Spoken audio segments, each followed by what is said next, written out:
Bell's farm does not attempt to disguise its age. Its time-worn black timber frame, blistered and darkened by countless seasons of wind, rain and sun, stands slightly askew, as if the very bones of the house have grown weary from bearing the weight of so many forgotten years. Every beam creaks with memory. Every warped floorboard seems to whisper secrets in the quiet of dusk.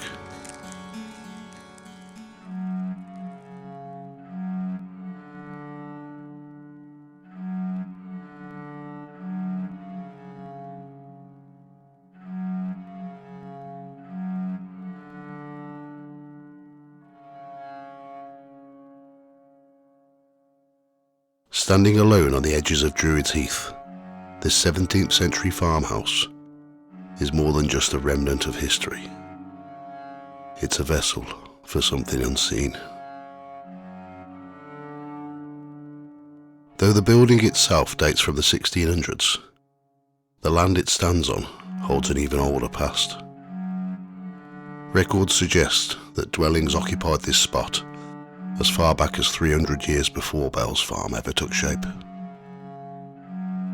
What stories those early homes contained have been lost to time, but their echoes remain, woven into the fabric of the earth beneath the house, waiting for moments to rise to the surface.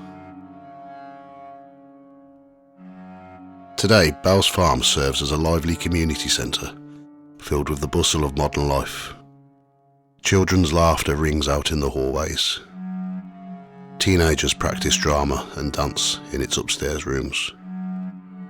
Youth groups gather in the garden to pitch tents or learn outdoor skills. Historical reenactors, some dressed as Saxons, others as Vikings, clank about in chainmail and fur, rehearsing for their staged battles. But among the living, there is another presence, quieter and far older, that makes herself known in peculiar ways. No one knows her name, not truly. She is often called simply the Grey Lady. Though her antics make many question whether that dignified title truly suits her. For this spirit, unlike the usual solemn, mournful phantoms of English folklore, has a surprisingly mischievous streak. Her story, at least the first recorded hint of her existence, began during renovation work in the 1980s. One afternoon, as builders laboured to modernise the ageing structure, a man paused near the entrance, wiping sweat from his brow and taking a moment's rest. Without warning, he felt the firm impression of someone standing at his side, as distinct as if a co-worker had come to share a word or light a cigarette.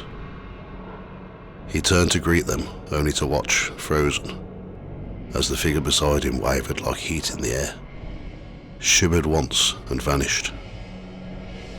Shaken to his core, the man downed his tools and fled the site. He never came back.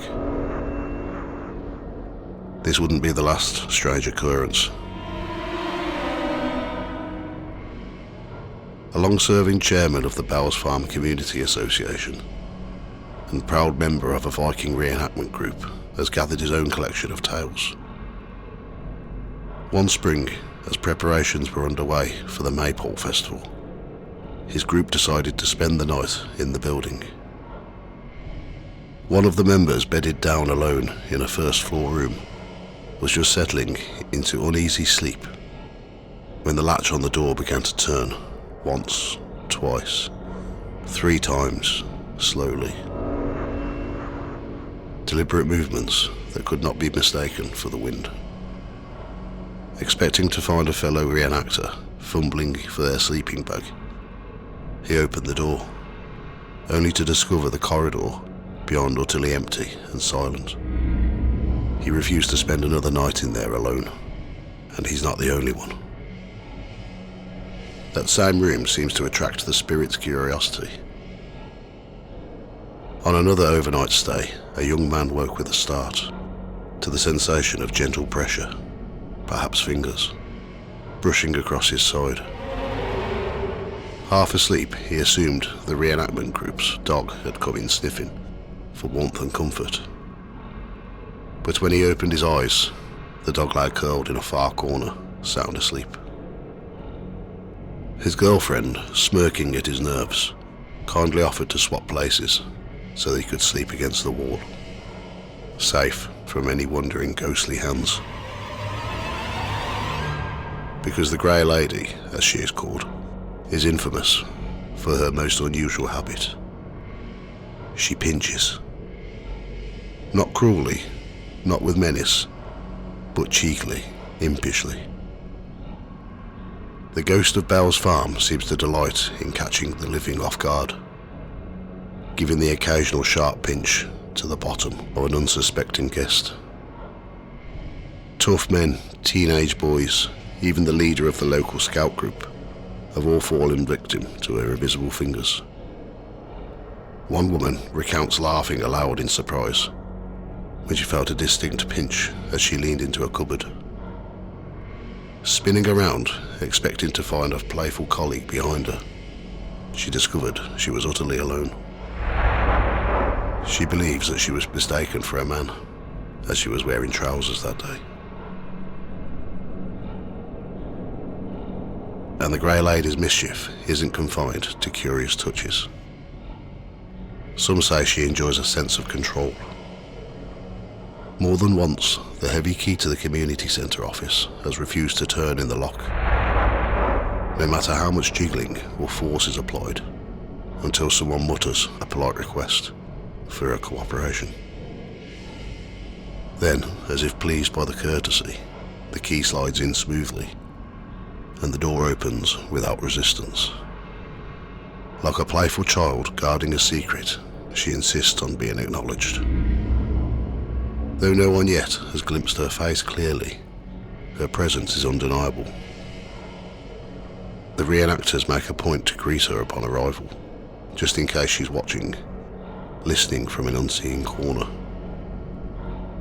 They say the atmosphere changes when you forget to pay her this small respect.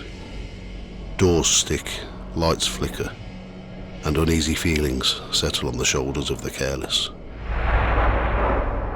But for all the spirit's impish charm, there is a shadow under the story. Something sadder, darker. Beneath the farmhouse lies an old cellar, damp and cold even in the height of summer. Local legend tells of a maid driven to despair during the chaos of civil war, who is said to have hanged herself in that very space. No record bears her name, no official document confirms her fate. But some believe it is she, the lonely, forgotten girl, whose restless soul remains above ground, trapped between this world and the next, seeking company where she can find it. And if that company comes in the form of a builder on his tea break, a drowsy reenactor, or a surprised Cub Scout leader, well, so much the better.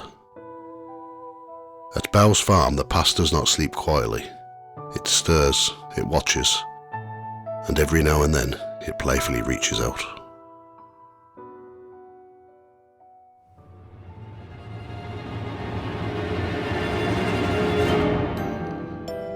Thank you for listening to Ghost Tales by the Fireside. If you enjoy this channel, please subscribe and give me a thumbs up.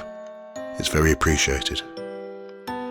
You can find more information about episodes on the website ghosttales.co.uk, or you can go onto the Facebook and Instagram pages at Ghost Tales Podcast. All music, research, writing, production and sound effects are all my own work.